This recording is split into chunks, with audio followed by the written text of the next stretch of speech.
నంద్యాల జిల్లాలోని ప్రముఖ జ్యోతిర్లింగ క్షేత్రం శ్రీశైలంలో నిషేధిత మద్యం బాటిళ్లను గుట్టుచప్పుడు కాకుండా తరలించి అక్రమంగా విక్రయించేందుకు సిద్ధమయ్యే వారిపై సీఐ ప్రసాదరావు ఆధ్వర్యంలో పోలీస్ సిబ్బంది తనిఖీలు చేపట్టారు. ఈ తనిఖీల్లో భాగంగా బంజారా కాలనీకి చెందిన రామ్జీ నాయక్ అనే వ్యక్తిని అదుపులోకి తీసుకున్న 1వ పట్టణ పోలీసులు అతన్ని ఇంట్లో తనిఖీ చేయగా అక్రమంగా విక్రయించేందుకు ఉంచిన తెలంగాణకు చెందిన 36 మద్యం బాటిళ్లను పోలీసులు స్వాధీనం చేసుకున్నారు.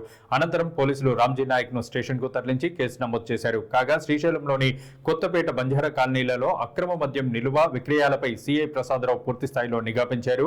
గతంలో కూడా అక్రమ మద్యం అమ్ముతూ పోలీసులకు రామ్జీ నాయక్ పట్టుబడడంతో ఈ మేరకు పక్కా సమాచారం ఉండడంతో ప్రస్తుత తనిఖీల్లో రామ్జీ నాయక్ అక్రమ మద్యంతో పట్టుబడినట్లు సీఐ ప్రసాదరావు తెలిపారు.